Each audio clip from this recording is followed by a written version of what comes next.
Today we are back with our Studying the Pro series, where we break down gameplay from some of the best Rebirth players out there. Now today we're going to be breaking down a 31 kill win here from Faze Booya, really focusing on change of pace. How does he change his pace, and how does that allow him to get more kills throughout this game? I think this is an area a lot of you struggle with, and he really does excel at this. Now before we jump into a little bit further about how to change your pace throughout a game, take a second, hit that like button down below. It helps the video get pushed out a ton. If you are looking to get better at Rebirth, just consider subscribing down below. I do videos every single day just helping people improve. And last up, let me know down below in the comments who you want me to take a look at. Now, when we talk about change of pace, the first thing to understand is how a lot of you play. What we're going to see here with Faze Booya is he's playing fast and then slows down when he needs to. A lot of you play slow and then you speed up when you need to. So we need to change that a little bit. Have you start pushing, playing more aggressive, and then slowing down throughout certain situations. Now, when we talk about playing slow, right? Let's talk about playing slow first. Three situations that we play slow. We want to get a knock early, so patient on the approach. When we need to regain the advantage, so maybe we get shot first, we're going to reposition, and then we need to regain that advantage. Last up is going to be using audio to the best of our ability. We know it's not that good, but every once in a while you can slow down a little bit, use audio to your advantage to understand where people are or maybe when they're pushing you. Now, starting off right here, we're going to see a little bit of positioning. Notice that he's in a good position. There's three people. There's two down and one flying in, and he's not just going to go push in here, especially because he'd have to push out to the open. So he's simply just going to play his positioning. He's going to be patient on this approach. He's going to be able to get one down. He's going to be able to get two downs right there. And now he pushes in. So next up, let's talk about when to play fast, right? When he primarily plays fast, he's constantly pushing. He's anticipating and centering his crosshairs. The other situation is repositioning throughout gunfights, whether it's because you took damage or maybe because you're pushing somebody. The last is to keep the pressure on. When you break somebody, you really need to keep pushing, keep playing fast, and keeping that pressure on so that you can get that down, especially while you have the advantage. Now, he's going to go ahead. He's going to stim here. He's going to challenge this guy in here and watch him keep the pressure on. Nope, he's going to pull back. So he was going to push down. Then he decides to, slow down a little bit. He's going to shut this door. He's going to wait for somebody to push in, or he's going to reload. This guy pushes in. So because he's slowed down a little bit, he's not making any noise. This guy doesn't really have any idea where he is. That's where we use audio to the advantage. And we kind of catch that guy makes a little bit of a mistake. Sometimes slowing down forces your enemy to make a move, which could be a mistake. Now, right here, he's just going to wait. He's going to slow down. This guy pushes in. He's able to get that down and thirst. So overall here, let's go back to this moment right here where he gets shot. He's going to stim play in. He tries to get this guy, but when he doesn't, what does he do? He changes his pace. He's going to go ahead and reload. He knows there's multiple people around here. Now this guy pushes in because he doesn't know where Booya is because he wasn't making any noise. He gets the thirst. He sees one on the minimap. So once again, he's going to slow down. He's going to be able to get that down and thirst. So there we see kind of how he's mixing the pace. He's playing fast. Sometimes he's playing slow. Now he's going to play fast. He's going to reposition here. He has to because he's low health. Now he's going to play it up. By the way, one thing I want you to note, and then we'll start to slow this breakdown down a little bit. I know I'm going at lightning speed here, is being very careful about jumping through the windows. Notice how he jumps and he times that jump so that he doesn't mantle it. He jumps straight through it, which allows him to keep plating up. Now, when we talk about the change of pace, right? He's playing fast right here. He's repositioned. Now he's played it up. Now he re-engages. He's able to easily get Snoop Dogg down. Actually, not easily, but he is right there. That was a decent player right there on that challenge. So now he pulls plates. He's got 6 kills, 9 other teams still alive right here. He's off to a really good game so far. 6 kills, easily 20 bomb pace. Obviously, we know he's going to finish with 31 here. I kind of spoiled that in the beginning. Now, notice he doesn't really have any information. So he's got to slow down a little bit. He's going to play slow. That guy's going to challenge. Now, that's a pretty obvious re-chow right there, especially from a better player. A better player is always going to re-challenge that. And you can start to predict that. And that's where I talk about playing unpredictable. Now, he knows there's a bunch of people above, so he's going to get back into the action here. He's going to re-engage, which I didn't technically mention under playing fast, but a large part of playing fast is that re-engage. Quickly getting back into that fight as soon as you can and anticipating, being ready for enemies where you think they're going to be.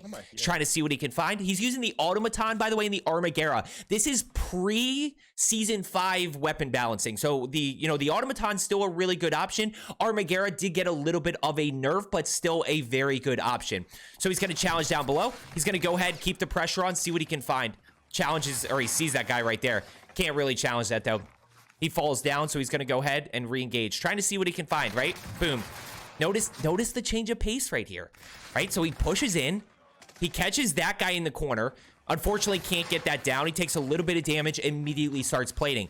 Now, here's one floating around here, so he slows down. And keep in mind, when you slow this pace down just a little bit, he's still in the action here, very much in the action. But when you slow this pace down, you do not make footstep noise. You don't make any audio, so the enemy loses track of where you've gone. So now he's just going to wait, and he's able to catch that guy off guard, right? That guy did not anticipate, gives Booya that window to get that down and thirst. 8 kills, 8 other teams. This is actually a really good lobby right here, especially for quads. Very, very healthy lobby.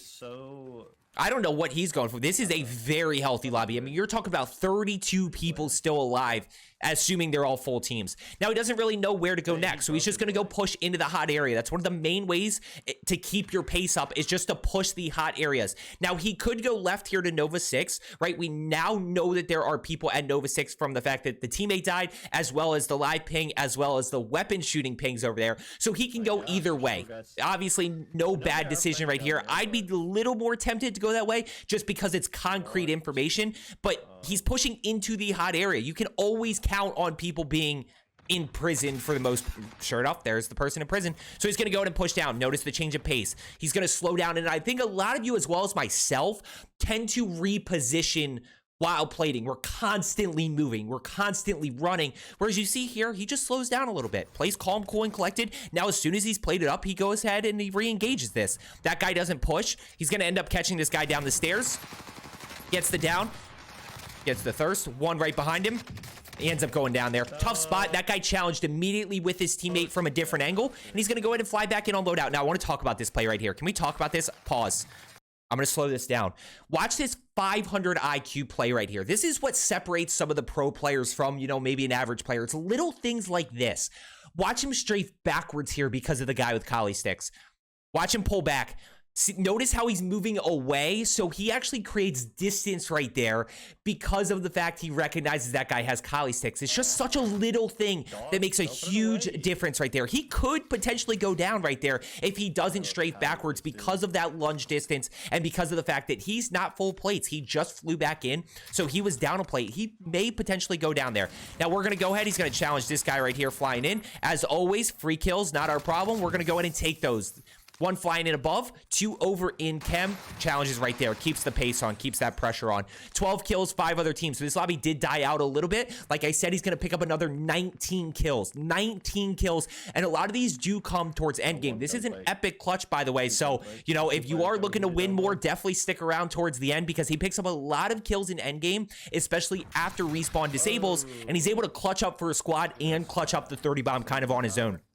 Now he's going to go ahead and push in here. Once again, notice the change of pace. He's just going to slow down. And as he's slowing down right here, understand that he is using audio to his advantage. So as much as you can, I get you can't fully trust it right now, but he's listening for footsteps around him. If he hears somebody pushing to his right, he may move and basically reposition to be in a better spot. If he hears somebody to his left, he might do the same thing. Because he doesn't hear footsteps right here, he's in an okay position and he's kind of making his enemy lose track of him. Now he's going to go ahead and he's going to re-engage. He hears people, but not totally sure where. Notice he's anticipating people being that way. He's just not totally sure where exactly they are. Now he's going to go ahead and push right. Notice the centering around corners. He hits the ammo. Yep. Notice the anticipation. He hears shooting to the left. He sees the parachute flying in. Little things like that. Little shadows that you can start to pick up on awareness-wise. He gets the down. Quick reload. Notice how patient he is and how calm, cool, and collected he is. He slows down, he reloads. I mean, I need to take notes from him because as you guys know, if you watch me in stream, I always get caught not reloading. Sometimes it's okay, and he's still going to drop 30 this game, which shows you that it's okay to change your pace. You don't have to constantly be like, go, go, go, go, go, go. Sometimes you can change your pace a little bit. Pro play right here. I'm just going to slow this down, and then we'll pull back. Watch the movement right here. Just look at that right there. Tucks a little bit behind that crate right there. He's going to use the strafing to his advantage for aim assist, and we'll go ahead and pull this back and speed it up so you see it full speed. This is just a little thing. And notice this is kind of, it's not, that's probably some flashy movement right there. That's a really tough thing to do, is kind of crouch down, immediately go back up while strafing. But so far, we've just seen pretty basic stuff. As I always say, movement is very simple if you want it to be. Strafing, slide canceling, jumping while shooting every once in a while, jump peeking corners. You know, you don't have to constantly be bunny hopping or slide cancel to a drop shot and all these fancy things. Sometimes it can be very simple. Let's go ahead and hit communication tower, and he's going to go ahead and play this slow. He's going to play positioning right here. He's going to be able to get that down. Notice the very simple strafing. He doesn't just push in. He gets the thirst to get the information to understand where people are. Now he's once again going to plate up. He's going to play positioning. He's going to head to the roof. Is he going to be a rooftop Randy right here? No, he's just playing up top here because he thought there was somebody based on those mini-map pings, and he has good positioning, but he is going to move. That's the difference. Campers don't move. Good players play positioning and then end up dropping down eventually. They don't stay up here forever. 2 down below. So now he's going to go ahead. He's going to plate up, and then he's going to re-engage right here. Gets the kill, so notice 2 down below. And the biggest thing with the people that sit on rooftops is they're not putting themselves in the action. So he's trying to see what he can find here. And he's trying not to put himself in a bad position. That's really what he's trying to do. And he's trying to determine how to play this because he knows they're down below. So he was waiting for an opportunity to catch that guy by surprise. Now he's going to go ahead and re-engage right here. Watch what happens here. He gets the down. Clean kill because of the anticipation. He's ready for that guy. Now he's going to go ahead and once again challenge down below. And notice the patience right there, because when we always talk about patience on the approach, notice he repositions. So when we pull this back, right, he gets the kill right there. Crosshairs are out, he anticipates, but he takes a different angle, and there's so many different angles that you can challenge this from. It's a very tough way to push in this building, so he is playing patient for that approach. If that guy doesn't have a riot shield, he's in a really good position to get that down. Now he keeps the pressure on. He's going to challenge this Violet Roseskin, and he ends up going down. Is what it is. So now he flies back in. 20 kills for other team. We've got 11 more kills, and he sees one right in this corner. I don't know if you guys caught that. This is just a little thing. You see him right about there. You see him right in this corner over this way, which is why he's going to go ahead and challenge. And he can win this easily with the Marco, especially with that hip fire right there. Now he notices the minimap, knows that he's not in a terrible spot. He's not in a great spot just yet, but he's at least okay for a second. Challenge, see what he can find. Now he just wants his guns back real quick. And then he's good to keep pushing. Yep, there's the Arma. Now he's good to go. Now he's really good to go. Now he's got everything he needs. He's got plates, he's got ammo, he's regained. That's an aggressive play right there, but it pays off for him. He's able to get his loadout guns. Only thing he loses, perk 1 and perk 3. That's it. He's got everything else that he needs. Stims, throwing knives, both guns.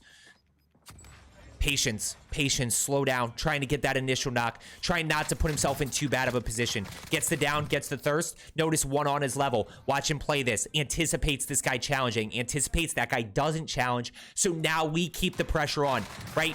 Notice this is the difference right here. When we push in, this is the anticipation, because this enemy is not expecting this push. And even if he is, because you're playing aggressive, you are going to have an advantage here. So you just now have to execute. Boom. And look at that. He doesn't take any damage there because he plays so quick. Doesn't push that, slows down, doesn't challenge, doesn't put himself in a bad spot. And you start to see, I always talk about strategic aggressiveness, right? Being aggressive, putting ourselves in engagements, but being smart about how we approach those, being smart about how we challenge those. You see a lot of that right here. He's not finessing and egoing 1v4s and 1v3s. He's just simply taking one kill at a time, keeping enemies separated by changing that pace of play. And I think the biggest thing is you have to be in the action to change that pace. You've got to be in control of fights. And it's kind of a balance right here before we get to outplay it. He gets the kill right there. It's kind of a balance because you have to change your pace to keep control of fights, but you also have to be in control. How did I want to put that? You have to change the pace to keep control of fights, but you got to be in the action, changing the pace to being, I don't know how I wanted to put that. Basically, you constantly have to be changing pace. One around the corner to his right. So he's going to go ahead and plate up. Now he absolutely finesses that guy. That guy just got put in the blender. I don't know what I was trying to say there. I really don't. It made sense when I thought of it, and then it didn't make sense when I actually tried to say it. Keeps the pressure on. 0-2 over to the left. He's got 28 kills. He's going to drop money for his teammate to buy. the teammate, at least the teammate back. This is where Booya is a very smart player, and he's like, let's buy. Yeah, and at this point, he's like, I'm gonna go. Yeah. He's just going to keep rotating. Now, I'll be totally honest with you. He plays this very aggressive. I'd probably play right about here. Right about here, maybe the shacks, because you can hold everybody out of circle with a lot of cover, and all you have to do is execute. He's going to kind of rotate with gas, which is something I tell you guys not to do. And let's pay attention to why I tell you not to do it. Look how he has a full gas mask, so he's in an okay spot. But look how much tougher it is because he's rotating with gas. Watch what ends up happening right here. So he's going to challenge that guy. He notices one straight ahead of him, so he just goes for the crazy throwing knife. But now all of a sudden, he gets caught with these two players rotating out of gas as well. So now he's worried about, okay, his gas mask is running out. He's in the middle of fighting right here. He's in gas. Now he's got to push in. He has no cover. And this is why I always tell you to get to that power position and cover, because then you don't have to worry about these situations. You know, he's going to execute because he's a good enough player. But a lot of you may end up dying and costing yourself your PR, costing yourself a win. And he's going to go ahead and get this last kill at range with the Arma. A lot of you cost yourself these games simply because of that decision right there. So I hope you found today's video helpful about how to change your pace. As I always say, let's get better today, and I will see you tomorrow.